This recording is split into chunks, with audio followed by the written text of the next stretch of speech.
Boa tarde, amigos. Estamos chegando na área, chegando na rede com o Kodama na rede novamente aqui todo sábado aqui pela AltV. Essa semana aqui acompanhando alguns noticiários na mídia, imprensa e tal. Eu tô ficando preocupado com alguma situação que está acontecendo. Eu particularmente estou discordando de uma determinada do modo como está sendo levado aí na imprensa, né? Em relação, por exemplo, ao assunto da lei seca. Sabe, realmente eu acho que tem que ser controlado, né?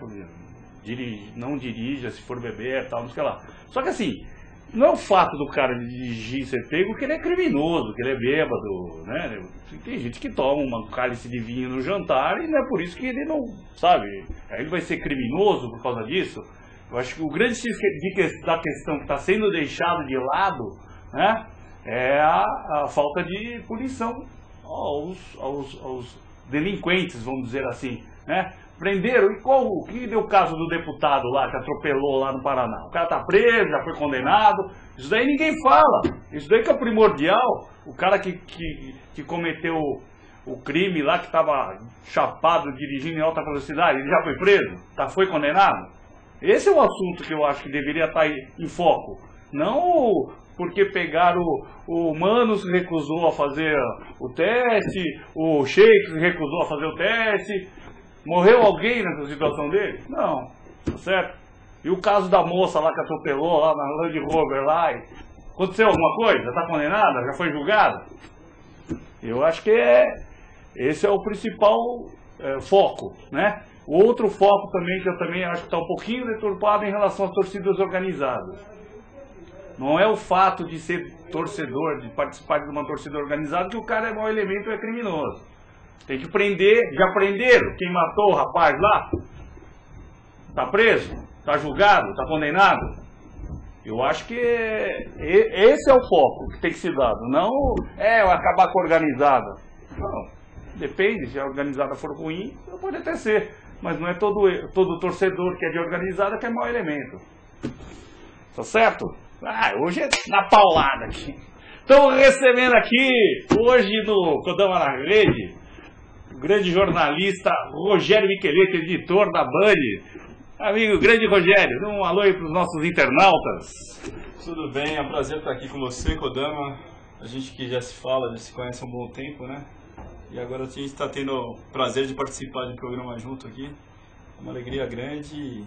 Vamos falar muito sobre futebol, se for o caso de lei seca, se for o caso de torcida organizada, enfim. Você comanda aqui, eu sou um coadjuvante aqui, você domina, você é o capitão. Você jamais será coadjuvante, que isso, Miguel. Falando nisso, já que você tocou nesses dois tópicos que eu abri o programa aqui, o que você acha dessa em relação à lei seca, que os caras exploraram bastante essa semana? Pegaram o Sheik não quis fazer exame, o Mano Menezes. Isso não é um certo exagero nessa... Eu acho que é exagero em tudo, né? Em tudo na sociedade é exagero. Então, por exemplo, a partir do momento que você não pode ser obrigado a levar uma sacola descartável no mercado, né? Que eu acho que há um interesse muito grande, né, de empresários por trás disso daí tudo, né? Porque, por exemplo, o saco plástico é útil, né? Um monte de coisa, né? Entendi. Então, eu acho que deve ter muito interesse por trás disso. Logicamente que é importante a lei seca, para você combater um pouco da violência no trânsito. Tem sido, os números provam isso daí, né, que a lei seca acaba sendo importante. Só que há um exagero, né? Eu também acho que entendo que há um exagero, né?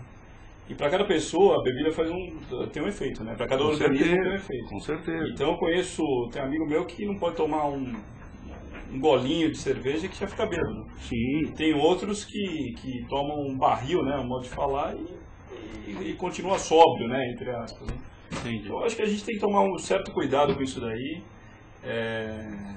Eu acho que há um exagero muito grande também em relação a torcidas organizadas. A gente não pode generalizar. Na sociedade há pessoas boas e ruins em todos os setores de atividade, em todas as associações. Então, vai ter gente boa em torcida organizada e vai ter gente ruim. Agora, a gente tem que tomar alguma medida para justamente diminuir esse número de violência que está acontecendo nos estádios. Eu não sei como a gente pode fazer isso daí. Isso daí está sendo estudado há anos. né? Até já foi feito estudo em relação aos hooligans também sobre isso, né? Na Inglaterra, como foi combatido. Só que aqui o torcedor daqui, o torcedor violento daqui é um torcedor muito diferente da Inglaterra, né? Começa pelo poder aquisitivo do torcedor. Não dá para você comparar um torcedor hooligan com um torcedor brasileiro, que não tem o mesmo poder aquisitivo. Então, e lá é movido por ideologias, outras coisas, né? Aqui é uma diferença social, um abismo social muito grande no Brasil. Isso também influencia, enfim, uma série de fatores que a gente precisa estudar muito bem antes de dar chicotada, né? Com certeza, com certeza. Basicamente, uma das coisas que eu tenho criticado, que eu tenho falado bastante em relação ao torcedor, eu acho que o torcedor está sendo discriminado, Rogério. Não sei se você vê dessa forma, mas assim, eu acho que o torcedor de futebol está sendo discriminado pela grande mídia, né? Por exemplo, proibida a venda de bebida alcoólica dentro do estádio. Tá. Se é assim, por que em show vende, é permitido? Tá certo? O cara vai lá e vai ver o show. Eu também vou lá ver jogo. Por que o cara do show pode tomar uma cervejinha e eu não posso? Qual é essa discriminação? Por que ele tem esse direito? Eu acho o seguinte também. Eu acho que... Outro detalhe, só lembrando mais um detalhe.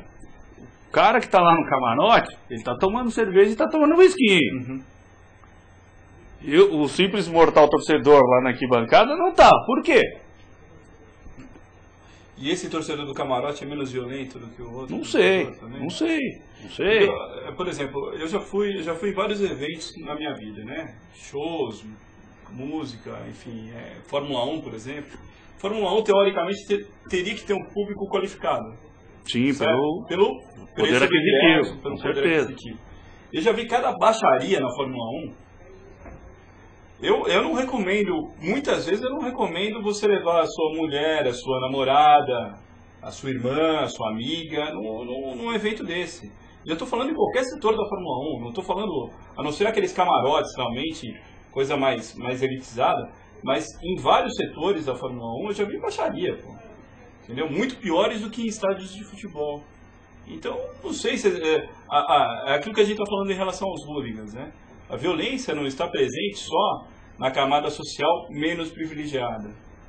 A violência também está presente nas outras camadas sociais. Com certeza. Em todas as camadas de violência. Você não citou aí o caso da moça que atropelou? Sim, acho que era uma Land Rover. Uma Land Rover. Então não foi com Fusca e com uma Brasília, né? Exatamente. Uma Kombi, né? Caindo aos pedaços, né? Então aí, se acontece isso daí com um coitado que tem um Corcel 1 ou um Corcel 2, tá preso. Sem sacanagem, tá preso, pô. Então é triste acontecer esse tipo de coisa, viu, Aristeu? Eu fico com opalão, né? Eu tô com uma camisa de opala. Se o cara for pego com opala... Esse que era carro, hein? Opala. Se o cara for pego com opala, o cara tá preso.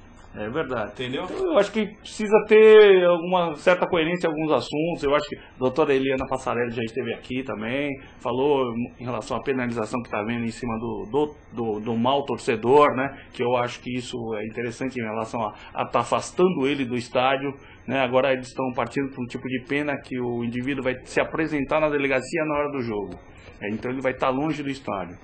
Eu acho que isso daí vai começar a resolver um dos problemas da violência dentro do futebol. O que também acontece, né, Aristeu? A gente sabe que o que acontece na sociedade, às vezes o sujeito não tem coragem de agir sozinho. Essa pessoa às vezes tem algum problema em casa, familiar, enfim, algum distúrbio, alguma coisa assim, e às vezes ele só consegue, já foi vítima de bullying, esse tipo de coisa, e aí essa pessoa só consegue agir em um grupo. E aí nesse grupo ele acha que ele é o super-herói. Então eu acho que isso daí é uma coisa meio para psicologia, sabe? Que tem que ser estudado, o comportamento do torcedor, o comportamento das pessoas que se ligam às torcidas uniformizadas, às torcidas organizadas. Eu acho que isso daí é um fator. Eles buscam justamente ter aquele escudo, né, que a torcida organizada teoricamente, entre aspas, pode fornecer, e aí acontece esse tipo de coisa, entendeu? Então a gente tem que tomar cuidado, muito cuidado, para não generalizar, como você falou já no início do programa, e ter um controle. Eu acho que esse controle é legal da pessoa ir para a delegacia na hora, prestar algum serviço, enfim, alguma coisa assim. Eu acho que é importante, mas não só isso. Entendeu? Acho que a questão é muito... O cara que comete um crime mais grave, ele tem que ser... A questão é muito mais ampla, né? Com certeza, xadrez. Sim, fala um pouquinho do Rogério Micheletti, assim, porque você fica muito mais atrás das câmeras e tal, né? Então acho que o pessoal aí não conhece muito o Rogério Micheletti. Então... Como é que é a sua história? Conta um pouco da história do Rogério Micheletti. Eu vou começar pelo início mesmo, minha profissão, né? Eu comecei minha carreira na CBN, né? Estagiando na CBN. Estagiava às madrugadas, né? Em 96.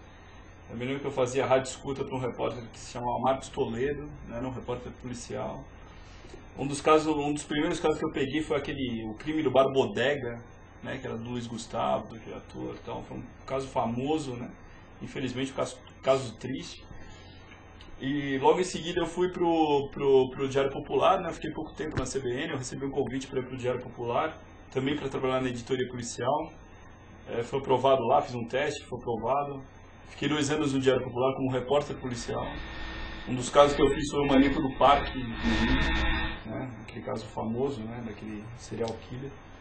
E depois, em seguida, nesse tempo, né? Como eu sempre gostei de futebol, sempre gostei de esporte, quem me levou para a Jovem Pan, né? Justamente para o departamento de esportes, foi o César Saqueto. Hoje na Rádio Bandeirantes. Na Rádio Bandeirantes, né? Eu tenho uma honra, é uma honra ser corintiano fanático, César Saqueto, grande corintiano. Fã do Reinaldo Xavier, centroavante dos anos 80 do Palmeiras. Então, aí ele me levou para lá, tinha justamente uma vaga de rádio escuta. Aí nesse período eu fiquei trabalhando no Diário Popular e na Jovem Pan simultaneamente. Também trabalhei, depois eu saí do Diário Popular, trabalhei no IG, comecei a fazer o Gol Grande Momento, a primeira passagem no Milton pela TV Bandeirantes. Eu já produzia o Gol Grande Momento do futebol, né? Já era editor, já escrevia todos os offs do programa, na primeira passagem com a Traffic. E depois eu fui para a Record, fiquei na Record, também trabalhei um pouco na TV Cultura no Grandes Momentos do Esporte, né? Eu digo que eu tive 3 sonhos já realizados na minha vida, né? Foi trabalhar na Jovem Pan, né, que acabou sendo uma decepção para mim, porque eu saí de uma forma conturbada da Jovem Pan. Um pouco chateado, né, porque eu queria ter feito história na Jovem Pan, eu acho que eu tinha condição para isso, eu tinha potencial para isso, mas infelizmente não me deixaram na ocasião e hoje são águas passadas. De fazer ainda. Tem tempo, é novo. Eu volto para lá, né? Mas eu acho que eu e o Fernando Fontana, a gente teve um problema sério lá, a gente acabou saindo, né, de uma forma conturbada, a gente querendo puxar o tapete, invejoso tem tudo quanto é lugar, e lá na Jovem Pan não foi diferente. Mas eu acho que hoje até algumas pessoas sabem o que aconteceu e tem noção, né, do que foi feita uma injustiça muito grande. Mas enfim, deixa essa mágoa de lado também, porque eu não vim para falar da Jovem Pan e não vim para dar cartaz para a Jovem Pan agora. Depois eu saí da Jovem Pan, acabei indo passei pelo IG, passei pelo Grandes Momentos do Esporte, então três realizações minhas. Uma foi ter trabalhado na Jovem Pan, que foi a minha rádio de infância, adolescência, uma rádio que eu sempre escutei, sempre, né? Hoje eu não escuto tanto. Outra foi ter trabalhado no Gol Grande Momento do Futebol, né? Que foi o meu programa também de infância, um programa que eu sempre gostei desde os tempos do Alexandre Santos. E o terceiro também foi ter trabalhado no Grandes Momentos do Esporte da TV Cultura, né, que infelizmente também acabou. Mas foram 3 realizações aí, eu tenho mais algumas realizações aí que eu quero ainda, coisas que eu quero ainda realizar, né, na verdade. Mas trabalhar na Rádio Terceiro Tempo do Guarujá. Quem sabe um dia, né? Mas eu acho que essas 3 coisas foram sonhos assim realizados, né? E eu fico contente por já ter realizado isso daí. E hoje você está como editor Hoje eu estou como editor no Gol Grande Momento do Futebol, né? Também, eu sou do Departamento de Esportes da Bandeirantes, né? Então, mas eu sou editor, né? Seria o editor-chefe, né, do Gol Grande Momento do Futebol, também do Band Esporte Clube, né, que é comandado também pelo Dan Sister, que é um cara sensacional. Maravilhosa Marina Ferrari. Também do Terceiro Tempo. E também contribuo com os outros programas, né, os outros produtos da casa, né? No caso, o Donos da Bola, que tem o Neto, que é uma pessoa sensacional, que eu gosto muito. Cresceu gigante, cresceu demais, né? Desde que começou com a Renata Fã, que eu já a conheço desde os tempos da Record. Então são esses os programas aí que eu tenho trabalhado. Legal. Falando em uma coisa sensacional que você está lá no... Eu tenho meu blog também, né? Só para lembrar, né? Tem meu blog também que está no Kigol, por enquanto está no Kigol. A gente está vendo aí, talvez tenha alguma mudança aí em breve, mas por enquanto está no kigol.com.br também. Lá estavam também o Neto, o Alex Miller, o Silvio Luiz, enfim, grandes blogueiros, Marcelo Lima, grandes blogueiros também passaram por Falando no programa, que é um programa que eu sempre assisti, né? Você é editor lá agora. Vamos ver um pouquinho aí, Sérgio, um vídeo lá uma narração do Alexandre Santos. Foi ele que começou o gol, né? Foi. Ele é um mestre, né? Ele que teve a sacada do gol no momento do futebol, aproveitar o arquivo, né? Da TV Bandeirantes, que é um arquivo muito rico. Sensacional. Um arquivo sensacional, então foi muito bacana ter o Alexandre Santos aí.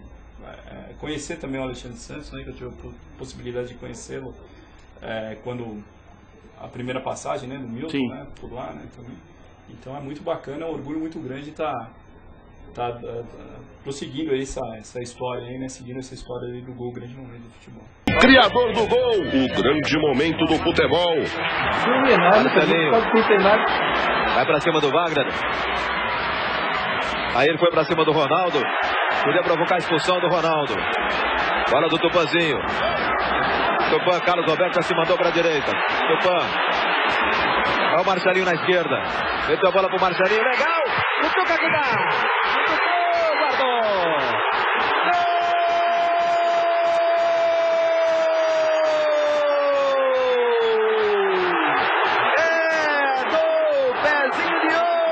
Marcelinho Carioca, que jogada sensacional, digna de fato de direito desse futebol tetracampeão do mundo. Que jogada, o Marcelinho prometeu pro torcedor que ele havia tirado um tênis. Você vai ver o que eu vou fazer. Apareceu lá o coisa do Beck Band Sport Clube, né? Que eu puxei do YouTube isso daqui. O gol antes, né? Ele era dentro do Band Sport Clube, né? Certo. Ele era um programa dentro do Band Sport Clube. Agora ele é separado. Tá separado, né? Tá separado, né? Mas é tudo o mesmo time. E né? tem um outro que a Daniela tá apresentando que é o... É o Band Clássico que vem anteriormente, né? Que é mais esporte amador, né? Então aí exploram mais as lutas do Maguila, né? As corridas do Emerson na Fórmula Indy, né? É um programa também muito bem feito também, mas é anterior, o gol grande momento é o futebol realmente na essência, né? Sim, não, e esse programa... E essa narração do Alexandre Santos é fantástica, né? Sim. É sensacional. Cutuca que dá, guardou, tem aquela bandeirolas, exatamente. Né? E o detalhe dessa narração, né? É que você viu o comentário do Alexandre Santos logo após o gol, né? Que o torcedor tinha arremessado um tênis em direção ao Marcelinho Carioca. E o Marcelinho prometeu pro cara, ele falou, você vai ver o que eu vou fazer. Né? E acabou fazendo, né? Grande. Então, isso daí não sei se o tio colocou na relação dos 30 a mais dele. A homenagem ao Santos é o o Edinho era o goleiro do Santos. Né? O Ronaldo Marconato que sofreu. O tio colocou lá na relação dele, lá dos 30 a mais, o Ronaldo Marconato e o Edinho, não? O 30 a mais do Santos? Não sei, eu ouvi falar que ele colocou o Tuico, o Marco Antônio Cipó e o Osmarzinho.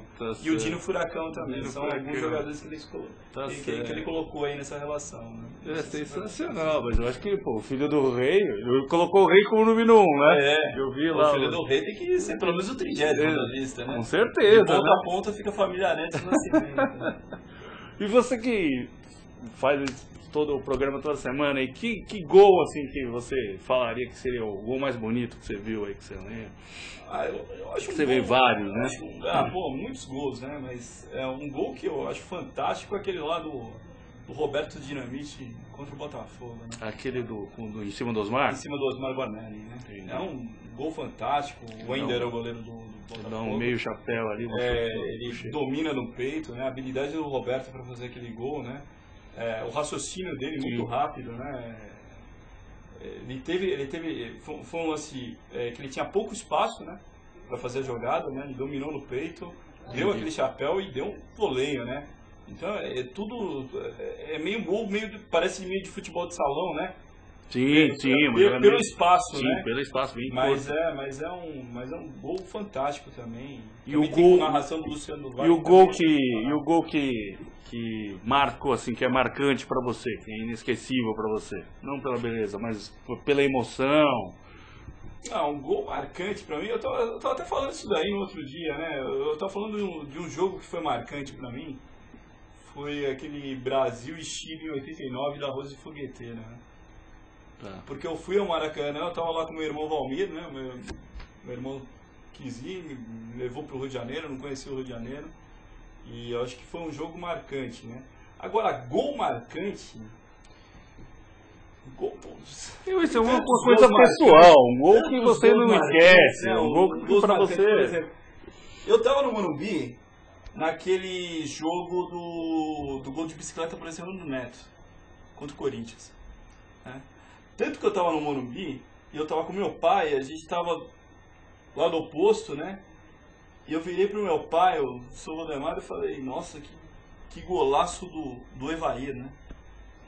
Porque o Morumbi é muito longe, né? Sim. É bem distante, então foi do outro lado, né? Falei, nossa, que golaço do Evair. Virei pro meu pai ainda falou, pô, mas eu acho que é o Neto que tá comemorando o gol. Falei, pô, foi o gol do Neto. Esse gol foi realmente pela beleza, né? Por você tá no estádio, você vê esse gol, né? Eu vi um outro jogo que eu tava no Mineirão, que foi a final da Copa do Brasil, Cruzeiro e São Paulo, em 2000. E eu tava no Mineirão e eu não acreditava como aquele estádio tremia. Quando saiu o primeiro gol do Cruzeiro, já o gol de empate do Fábio Júnior, tava 1-0 pro São Paulo, o gol do Marcelinho Paraíba. Aí o São Paulo, o primeiro jogo São Paulo e Cruzeiro tinha sido no Morumbi, empatou 0-0. O São Paulo fez um gol lá. Então o Cruzeiro poderia até empatar, que o empate com um gol daria o título ao São Paulo.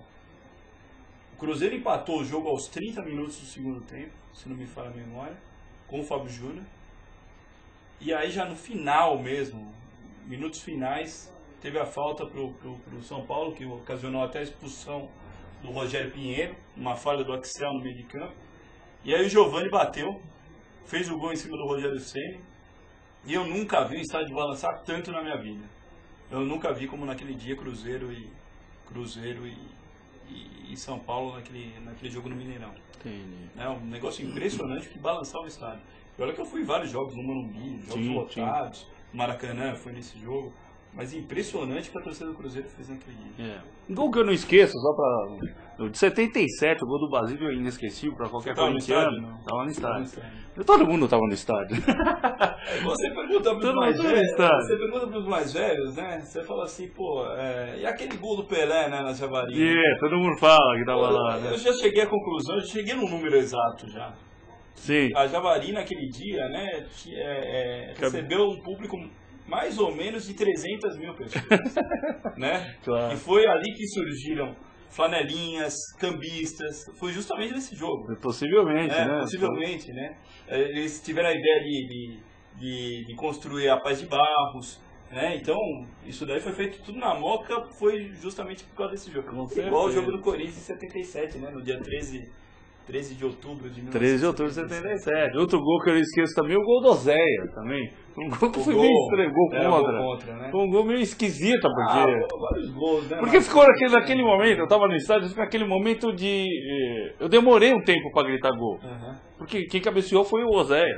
Mas ele esqueceu. Né? Ele esqueceu como a torcida também esqueceu. Porque você imagina o seguinte, né, Kodama? Um cruzamento tão bem feito, do centroavante. Sim. Então, pô, ele fez um movimento de cabecear pro gol. O cruzamento foi do Marcelinho Carioca. Né? Sim. Foi um cruzamento perfeito, né? Aquele cruzamento açucarado, né? E o centroavante na hora, tá na área, ele subiu com estilo. Não, exatamente. Ele fez um movimento pra... Ele nem lembrou que o Veloso tava à frente dele, que era companheiro de equipe. Mas foi engraçado que eu acho que ele só teve noção na hora que a bola saiu dele. Acho que não, só quando entrou na rede mesmo. Eu acho que na hora que ele já fez o movimento do cabeceio, e a bola saiu da testa dele, assim, já percorreu um pouquinho, ele já teve a noção e falou, eu tô jogando errado, né? Mas, porque eu parei, eu meu amigo meu palmeirense, eu parei, olhei pro lado assim, ficou olhando pra mim, aí eu... Gols contra foram... O Corinthians mesmo já foi beneficiado por um outro gol contra, né? Que foi fantástico, né? Fantástico pro torcedor do Corinthians, né? Aquele gol do Castor, do Remo. Sim, que ele foi jogar pra fora e... sim. E eu me recordo que o goleiro do Remo tava praticando milagres naquele dia, né? Sim. E tava 1x0 pro Remo, o primeiro jogo tinha sido 0x0 aqui, no Pacaembu, Corinthians e Remo. E aí foi lá no Mangueirão, Corinthians e Remo, o Corinthians estava perdendo por 1x0, estava sendo eliminado da Copa do Brasil. E aí o Castor, aos 46, 47 do segundo tempo, vai tentar tirar e faz um deu uma bicuda para dentro do gol, né? Então o Dr. Paulo Cremonese, que acompanha a gente aqui, ele queria saber, eu não sei se você, eu não lembro desse lance, desse gol, não sei se você, ou até se tem um arquivo, você bota lá na fita lá para colocar lá.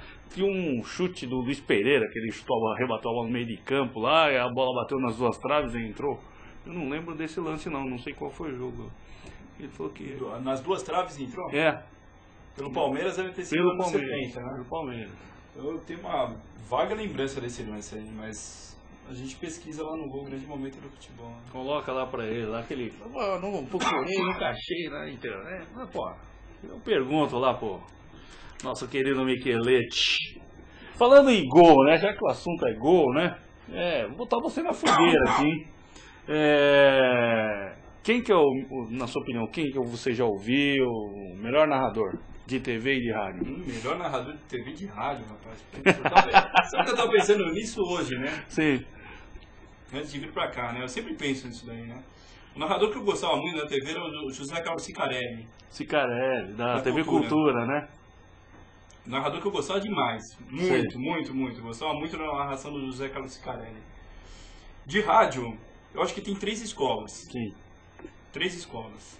Então, esses 3, você pode questionar, assim, você pode falar, não gosto muito do estilo de um, do estilo de outro, mas você tem que respeitar esses 3. Que são 3 pais.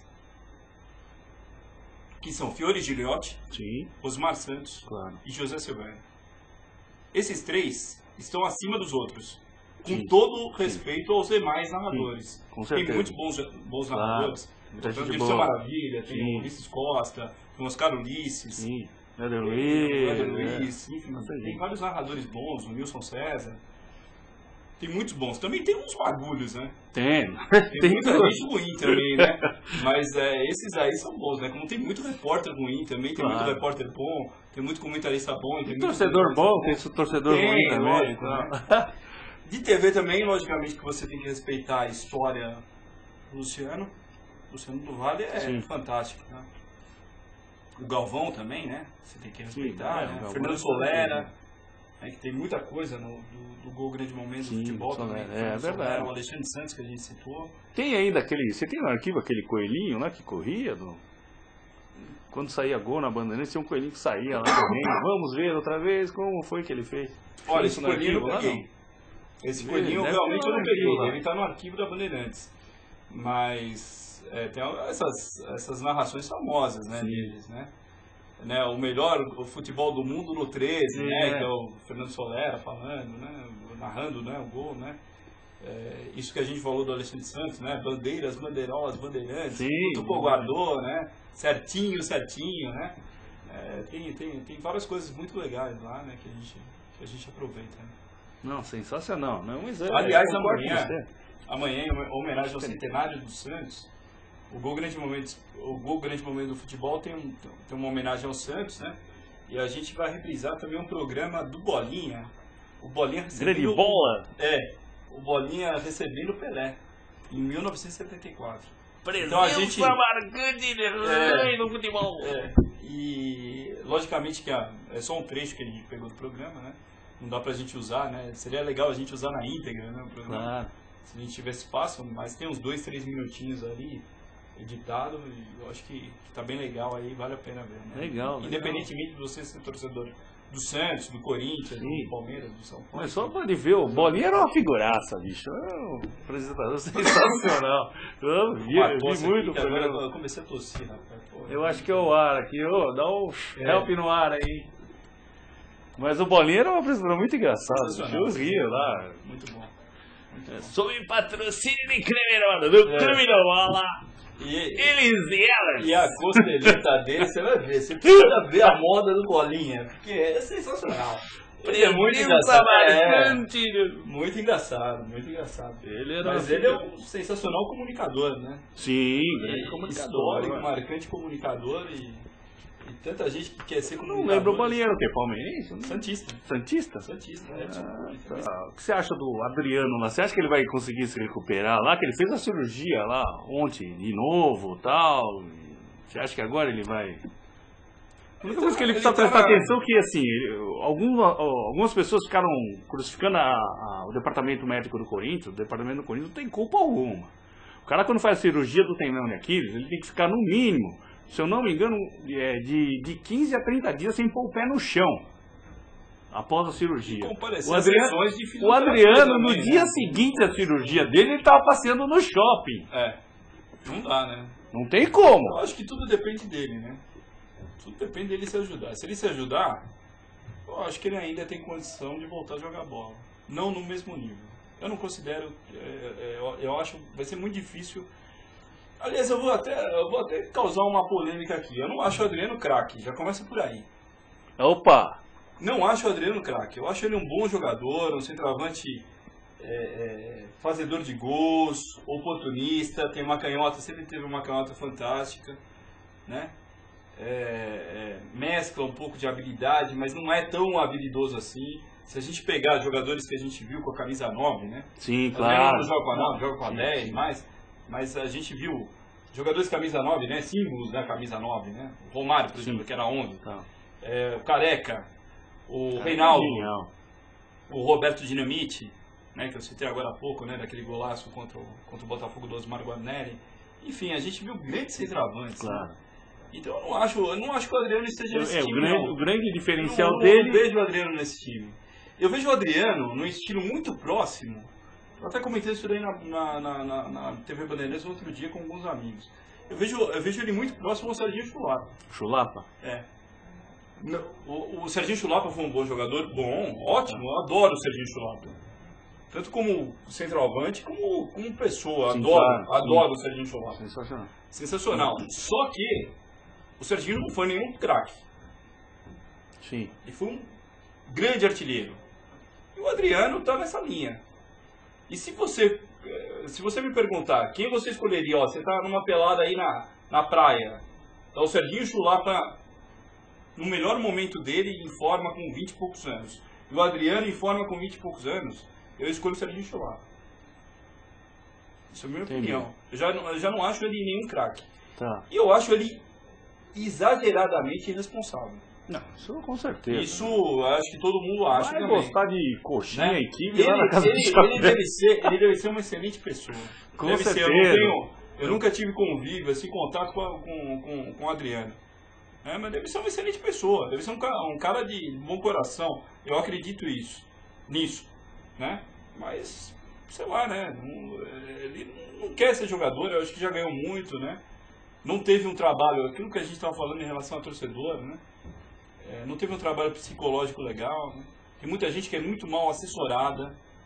Jogador que é muito mal assessorado, não só jogador, como tem jornalista que é mal assessorado, como tem empresário que é mal assessorado, né? Enfim, a gente tá cheio de golpista aí no meio, na vida, então... E tem cara que usa o Adriano só para sugá-lo, né? Infelizmente, né? Isso aí. Que acontece, né? Volpi, solta lá o recadinho da Rodobens aí pra nós. Poupança programada, investimento garantido. O consórcio é a modalidade de compra preferida daqueles que desejam planejar o futuro.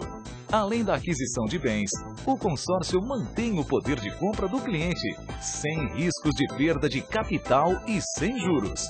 E para assegurar uma vida rentável e com tranquilidade, o consórcio acumula ainda mais vantagens, como destaca o consultor Daniel Brandão. o consumidor que pretende criar um patrimônio para ter mais segurança no futuro e ter uma renda mensal no momento de sua aposentadoria, é importante que ele diversifique seus investimentos. E para investir, é fundamental que ele reserve uma parte da sua renda familiar. Senão, todo o orçamento vai ser gasto com o custeio de despesas. Dessa forma, tanto ele quanto sua família ficam totalmente vulneráveis a qualquer oscilação econômica. E o consórcio permite exatamente isso, que o consumidor escolha uma parcela que se adequa ao seu orçamento, mesmo durante o período que ele fizer esse investimento, se a sua renda, por exemplo, variar. Quando o consumidor toma a decisão de fazer uma cota de consórcio, ele está garantindo a criação de um patrimônio futuro seguro, baseado em imóveis, cuja renda desse imóvel pode servir para custear a aquisição de outros imóveis, aumentando seu patrimônio futuro e garantindo uma renda familiar permanente.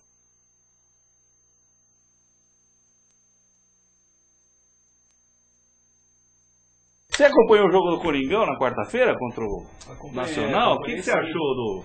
Eu acompanhei, eu estava até trabalhando, estava na Bandeirantes, né, naquele dia, mas eu acompanhei, eu estava vendo também o jogo do Corinthians e ao mesmo tempo o jogo do São Paulo também, contra o Bahia de Feira de Santana, que aliás o árbitro foi péssimo, né? O Pito Rosa foi...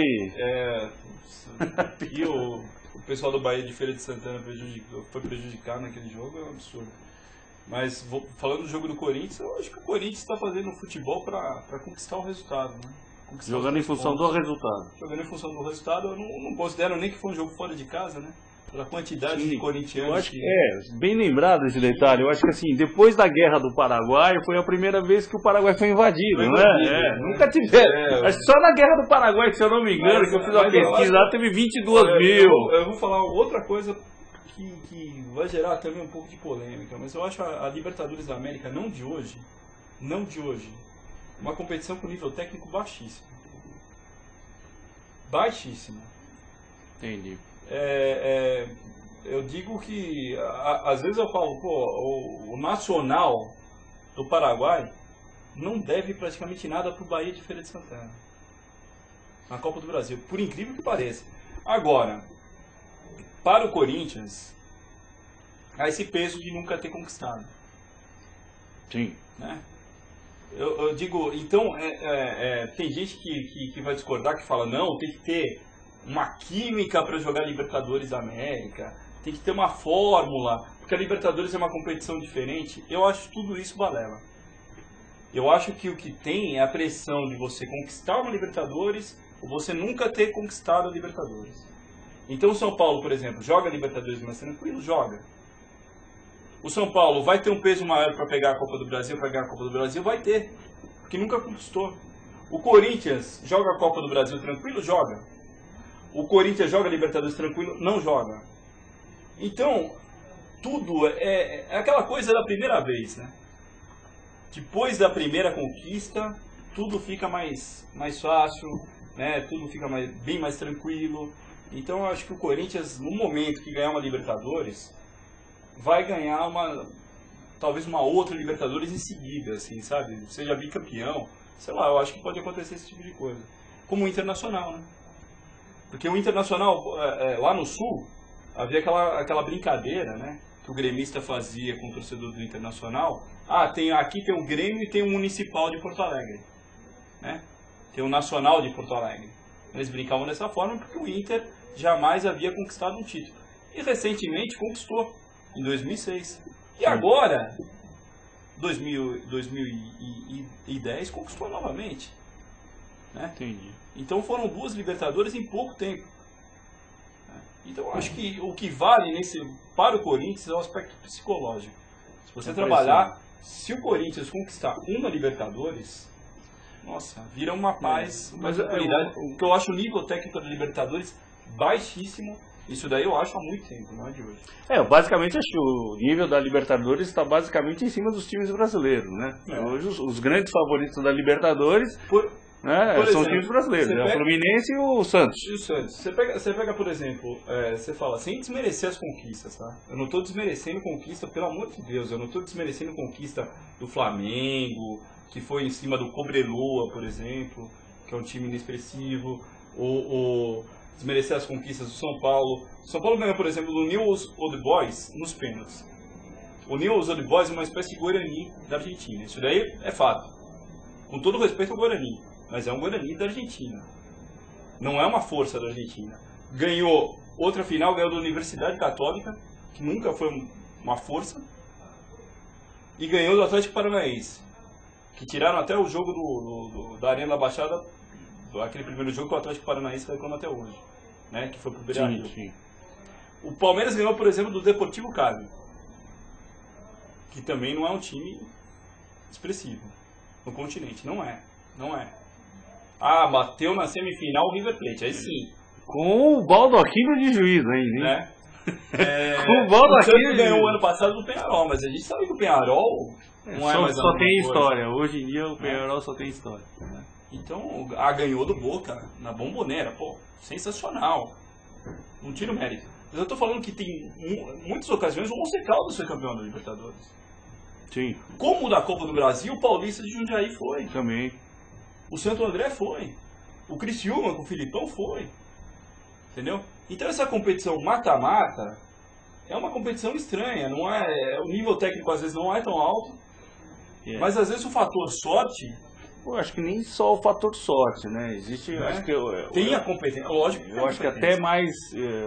a Libertadores acaba sendo um pouquinho mais estratégica, né? Do que... possivelmente talento. Eu acho que é mais psicológico. É mais tática do que talento.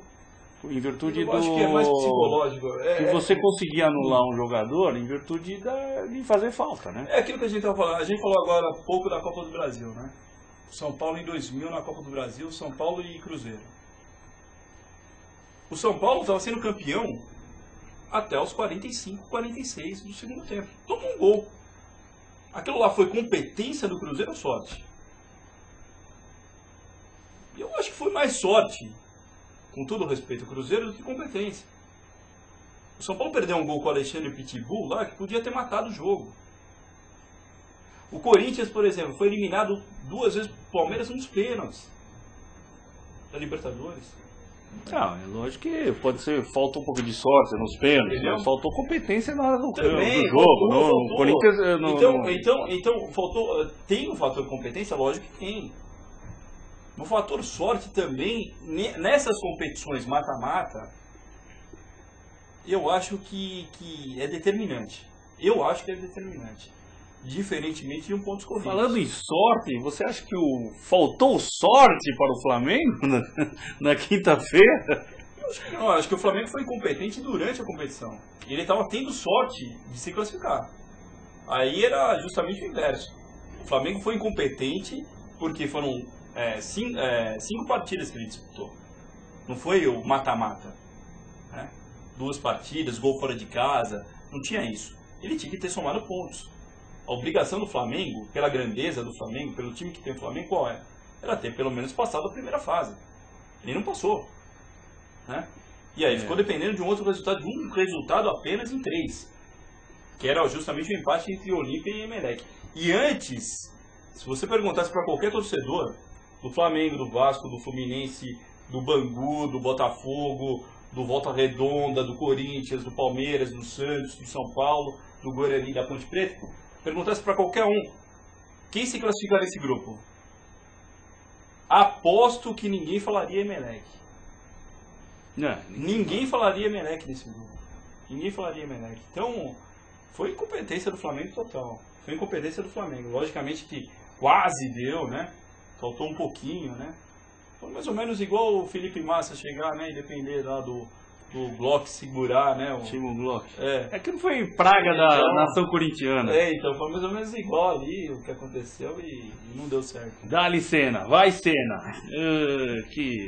Mas o Massa na Ferrari, vou te falar. Não tem jeito não. O torcedor da Ferrari já tem... Falando nisso, eu preciso trazer outro Michelete aqui pra falar de... Tem torcedor da Ferrari que tem saudade do Nicola Larini, do Michele Alboreto, do Ivan Capelli, porque o Massa realmente está deixando a desejar. Massa?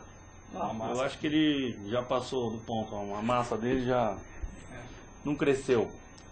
Amanhã o Corinthians vai jogar com a Ponte, né? E, bom, não sei se ele vai entrar em campo. Você acha que o Shenzhen pode fazer alguma coisa como jogador? Ou você acha que é só marketing? Não vai virar nada, não? Eu acho que não vai virar nada, né? Acho que não, né? Parece que ele bate bem na bola lá, faz gol de falta. Sim, mas eu acho que não vai virar, né? Mais ou menos é mais uma experiência do Corinthians, como teve com o japonês lá em 94, né? O japonês? Teve um japonês? Teve. 94? Teve o japonês em 94 no Corinthians, que me fugiu o nome dele, por incrível que pareça. Como teve com o Mark Frank Williams em 96. Não foi marketing, né? Não sei pra que trouxeram o Frank Williams, não entendi lá. Mas eu acho que também foi alguma jogada, né? E não vai dar em nada não, o Zizal. Eu torço até para que ele dê certo, mas eu não acho que vai ser um jogador que vai dar certo no Corinthians, não. Eu acho que... Bom, estão tendo cuidado com ele, né? Vamos ver, de repente vai que o cara... Não digo que ele vai ser nenhuma sensação, né? Eu queimei a língua, né? Mas eu não acredito não, né? Eu não acredito muito não. Eu acho que talvez nas categorias de base tem jogadores aí para serem aproveitados. Foi justamente uma jogada de marketing, né? Aquele Douglas que veio do Guarani, que foi artilheiro na Copa São Paulo, né? Que foi emprestado no Paraná Clube. O Mateuzinho, que é um meia, chegaram no ataque, poderia ser utilizado, né? Os outros dois, o Leandro e o Leonardo, também são dois bons jogadores, também poderiam ser utilizados. Parece que... Então, eu não sei, eu acho que ao mesmo tempo, você fazendo essa jogada de marketing, você acaba tirando a possibilidade de um outro jogador, né? O próprio Giovani, que de vez em quando está ficando no banco de reserva, mas você tira a possibilidade de um outro jogador crescer, né? Esses jogadores parecem que vão ser emprestados para o Avaí. Ocupa espaço, né? Ocupa espaço no elenco, né? Então seria a possibilidade de repente o Mateuzinho ter uma chance, né? E não o Zizal, né? Então não sei, eu sinceramente eu acho que como jogada de marketing, eu não vou nem questionar o Corinthians, porque eu acho que o Corinthians tem um trabalho de marketing fantástico, isso daí não é de hoje também, né? Graças ao Rosenberg, eu acho que é um trabalho muito bom. Faz um grande trabalho. Eu acho que o Zizal não vai dar caldo, não. Não vai dar caldo. Não vai dar. E dentro desse elenco do Coringão, o que você está achando, por exemplo, do nosso artilheiro Lee Edson? Você acha que ele está falta de sorte? Eu acho que o Lee Edson está jogando bem, né? Eu não vejo o Lee Edson, eu vejo ele muito aplicado taticamente, né? Voltando para ajudar na marcação, né? São poucos os centroavantes que fazem a função do Lee Edson, né? Hoje ele tem um papel muito importante em marcação na equipe do Corinthians. Um jogador que acaba até roubando bolas, né? Bastante, rouba muito. Ele faz, logicamente que não é a mesma coisa do Jorge Henrique, né? Que é um jogador que aquele motorzinho, aquele jogador chato, né? Que sempre está roubando bolas. Mas o Lee Edson tem um papel importante no esquema tático do Tite. Independentemente de ele estar marcando ou não gols, ele tem uma importância significativa para a equipe. Tá certo. Já viu que eu já recebi um recado aqui, né? Michelete, manda o seu último recado aí pra galera, pra te acompanhar lá no seu blog. Legal, acompanhar os gols lá do Grande Momento. Pô, o gol Grande Momento do futebol, que geralmente entra antes das transmissões na Band, logo após o Band Esporte Clube, que é apresentado pela Marina Ferrari, a bela Marina Ferrari, e que tem o Dan Sister aí como um grande gênio aí do Band Esporte Clube. O gol que sempre é recheado, né, com grandes histórias, com grandes narrações, com grandes momentos do futebol, né? Então acompanha o Gol Grande Momento, meu blog está no kigol.com.br. Eu até relembro, acho que a última história é um Corinthians e Bahia de Feira de Santana. Não foi Corinthians e Santos? Não. Corinthians e Bahia de Feira de Santana, que foi 7-0 para o Corinthians em 68. Né? Porque como teve o jogo São Paulo e Bahia de Feira de Santana, e eu relembro esse jogo que o Rivelino estava no Corinthians, o Flávio Minuano, o Thales, enfim, grandes jogadores da história do Corinthians estavam nesse jogo. Está no meu blog, eu também tenho a minha coluna no site Terceiro Tempo, né, do Milton Neves. Sou idealizador da coluna da sessão que fim levou, né, do site do Milton Neves, né. Tem muita gente que não sabe, pensa que foi o Milton que fez as coisas sozinho, mas eu participei, eu que idealizei a coluna, a sessão do jeito que ela é hoje, com fotos, com histórias de jogadores. E Enfim, e também colaboro com Agora São Paulo, né, com a página do Milton Neves, né? Eu vou mostrar isso aí, porque é aniversário do... Dá pra ver aqui, aniversário do Santos. O Santos é uma página especial sobre o Santos, o centenário do Santos, com 12 importantes figuras aí da história do Santos também, sendo antes e depois, né, aí, né? E é isso, né? Eu agradeço todo mundo, né, todo mundo que participa. Se quiser também me procurar pelo Facebook, estou lá como Rogério Micheletti, não é o falso não, é o verdadeiro. E também como Rog Micheletti no Twitter também. Eu também vou ter o maior prazer em conversar com vocês e aceitar sugestões e críticas lá. Valeu, obrigado Rogério pela presença aqui, prazer enorme, espero que volte outras vezes. Manda um abraço lá pro tio lá e um abraço pra Marina Ferrari. Aliás, é um pai meu na profissão e eu também não posso esquecer isso daí, né? Eu falei brincando no negócio do Milton, mas é um pai que eu tenho na profissão aí, também agradeço muito. Dom Roberto Costa, que nos acompanha aqui no Twitter, pede pra mandar um abraço. Um beijo pra Marina Ferrari. Marina Ferrari. Todo mundo só quer mandar um abraço pra Marina Ferrari. Que beleza. Um beijo, pessoalmente. Tá certo. Manda um abraço pra Isabela Pagliari, trabalha com você também, né? Ela vai vir aqui qualquer hora também. Aí eu mando o recado pro Marco Belo, né? E por Marco Belo também. Marco Belo deve vir aqui, não tem problema. Só falta a Isabela agora. Tá certo? Mandar um abraço pro meu amigo Fábio Petrello, a Cíntia, vim lá do aniversário deles lá no Corinthians lá. Um abraço para vocês. Obrigado pela audiência e até sábado que vem aqui com o Kodama na Rede. Tchau!